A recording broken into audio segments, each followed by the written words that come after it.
ख्वाब वो नहीं होता है जो हम सोए हुए देखें, ख्वाब वो होता है जो हमें सोने ना दे। मैं इम्तियाज़ हुसैन और आज हम बात करेंगे करंट इलेक्ट्रिसिटी की।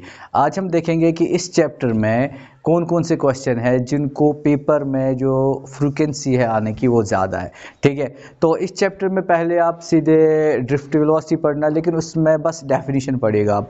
उसके बाद जो दूसरा क्वेश्चन इसमें आएगा that is relation between current and drift velocity. ठीक है ना, इसमें क्या करना है, डिराइवेशन है, तो आप इसको डिराइव करके निकालोगे कि जो करंट है और जो ड्रिफ्ट वेलोसिटी है इनके बीच में क्या रिलेशन है।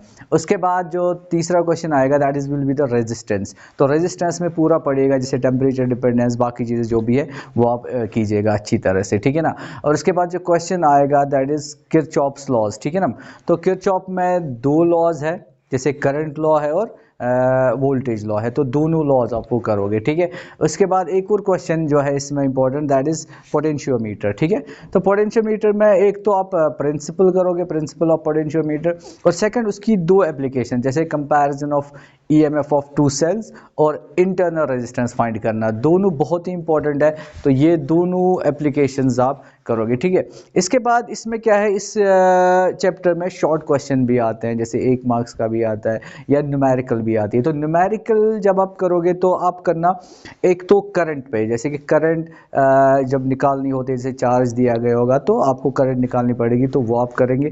सेकेंड आप करोगे रेजिस्टेंस पे, जैसे फॉर्मूला होती है R is equal to rho L by A करके, वहाँ उससे आप करोगे, उस पर आप क्वेश्चन करोगे। या एक और है रेजिस्टिविटी पे भी आप ध्यान दीजिएगा, रेजिस्टिविटी निकालनी होती है, उस पर भी क्वेश्चन आएगा। ठीक है, क्वेश्चन कभी ऐसा आता है कि जो लेंथ है वो इंक्रीज हुई है तो रेजिस्टेंस पे जो असर होगा क्या होगा कि जो रेजिस्टेंस बढ़ेगी तो कितनी बढ़ेगी, डबल हो जाएगी, क्या हो जाएगी, तो वो आप करोगे वहाँ पे।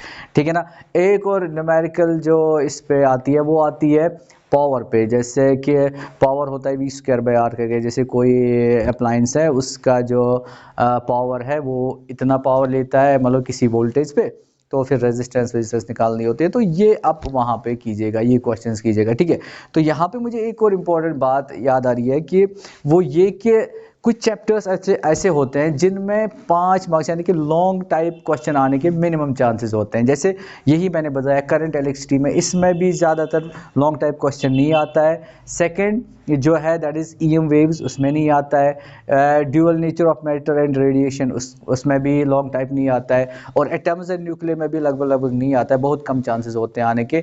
और एक और है दैट इज़ कम्युनिकेशन सिस्टम, तो इसमें भी 5 मार्क्स का क्वेश्चन यानी कि लॉन्ग टाइप क्वेश्चन आने के जो है मिनिमम चांसेस होते हैं। ठीक है, तो ये भी आप दिमाग में रखिएगा कि हमने जो है क्वेश्चन कैसे करने हैं। ठीक है, कि होप कि आपका जो अब एग्ज़ाम आने वाला है कि वो आपका अच्छा से अच्छा जाए।